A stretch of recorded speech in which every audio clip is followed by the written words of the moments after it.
পুজো চলে এসছে। পুজোর আগে আমাদের চুলটাকে লম্বা ঘন সিল্কি করতে হবে, তাই তো? তার জন্য আজকের এই রেমেডিটা কিন্তু একদম মিস করবেন না। পুজোর আগে আগে আমাদের চুলকে লম্বা ঘন মজবুত করতে গেলে আজকে আমি শেয়ার করব একটা অ্যান্টি ড্যান্ড্রফ শ্যাম্পু, যেই শ্যাম্পুটা আপনাদের টুইন ওয়ান কাজ দেবে। এই শ্যাম্পুটা যদি আপনি নিয়মিত ব্যবহার করেন, আপনার খুশকি যাবে, তার সাথে সাথে চুল পড়া বন্ধ হবে, তার সাথে সাথে আপনার চুলটা দ্রুত লম্বা হতে শুরু করবে। কেননা আমাদের পুজো কিন্তু বেশি দিন নেই, তার আগে তো আমাদের তোড়জোড় করতে হবে চুলটাকে একেবারে স্মুথ শাইনি লম্বা ঘন। আর যেটুকানি চুল আছে সেটুকানি চুলকে তো বাজিয়ে রাখতে হবে, কেননা পুজোর আগে আগে আমাদের অনেক ফ্যাশন করতে হবে। তার জন্য আজকের এই শ্যাম্পুটা দেখতে হবে। তার আগে কী করতে হবে, চ্যানেলটাকে লাইক সাবস্ক্রাইব শেয়ার করতে ভুলবেন না। হ্যালো বন্ধুরা, রাধে রাধে, আশা করি সবাই ভালো আছেন।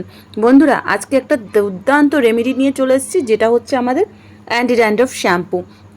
বন্ধুরা, শ্যাম্পু কিন্তু আমাদের জীবনের একটা এমনই অধ্যায় যে শ্যাম্পু ছাড়া কিন্তু আমরা সবাই চলি না বা বাঁচি না। বর্ষাকাল হোক গরমকাল হোক, শ্যাম্পু আমাদের মাথার করতেই লাগবে। কিন্তু আজকের শ্যাম্পুটা যদি আমরা একটু ইউনিকভাবে করি তাহলে কি খুব ক্ষতি? Mask plus shampoo, anti dandruff shampoo কেন বললাম? সবারই কিন্তু একটাই সমস্যা, চুল ওঠা আর ড্যান্ড্রফ। তার জন্য আজকের এই রেমেডিটা বাচ্চা থেকে বুড়ো সবাই ইউজ করতে পারে। আমি দেখুন রাত্রিবেলায় মেথি আর চাল ভিজিয়ে রেখেছিলাম অ্যাপেল সাইডার ভিনিগারে, পাশে আমি ফটো দিয়ে দিচ্ছি। অ্যাপেল সাইডার ভিনিগারের মধ্যে মেথি আর চাল ভিজিয়ে রেখেছি, এর মধ্যে আমি 2-3টে লবঙ্গ ফেলে দিলাম। মেথি সবাই জানেন আমাদের চুলকে গোড়া থেকে মজবুত করতে সাহায্য করে, ড্যান্ড্রফ ফল কমায়। আর চাল হচ্ছে আমাদের চুলকে শাইনি করতে সাহায্য করে। অ্যাপেল সাইডার ভিনিগার যদি আপনার চুল ভেঙে যাচ্ছে, আপনার চুল গোড়া থেকে পড়ে যাচ্ছে, সেটাকে বন্ধ করবে, চুলকে প্রোটেক্ট করবে। আর লবঙ্গ আপনার চুলকে ড্যামেজের হাত থেকে বাঁচাবে। এই শ্যাম্পুটার মধ্যে প্রচুর গুণ রয়েছে, আপনারা ভিডিওটা স্কিপ না করে দেখতে থাকুন। দেখুন, এই কটা রেমেডিটিকে ভালো করে ফুটিয়ে নেবেন। বেশিও ফোটাবেন না, আবার কমও ফোটাবেন না, মিডিয়াম আছে 10 মিনিট ফোটাবেন, যেন আপনার একটু পাতলা পাতলা থাকে। এই রেমেডিটাকে আমি ভালো করে ঠান্ডা করে গ্রাইন্ডিং করে নেব।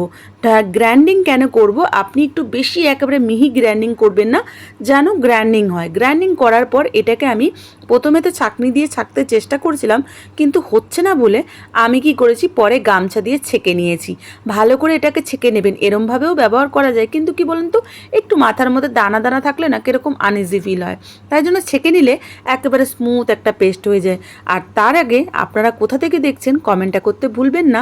আর আমাদের ভিডিওটা দেখে আপনি কতটা উপকৃত হয়েছেন একটা গঠনের মতো কমেন্ট করতে ভুলবেন না, কেননা আপনাদের কমেন্টে আমি কিন্তু অনেক অনুপ্রেরণা পাই আরও নতুন নতুন ভিডিও নিয়ে আসার জন্য।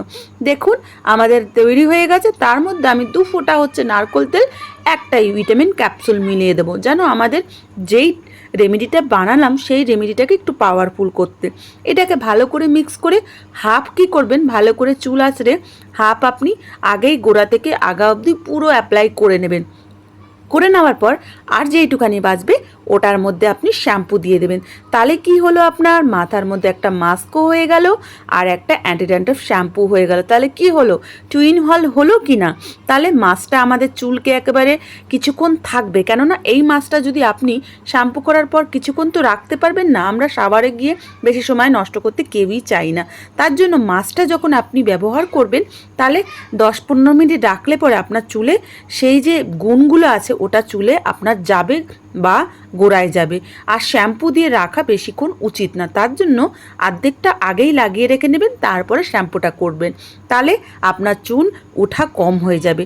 আরে ভিডিও ভালো লাগলে লাইক সাবস্ক্রাইব করে পাশে থাকতে ভুলবেন না।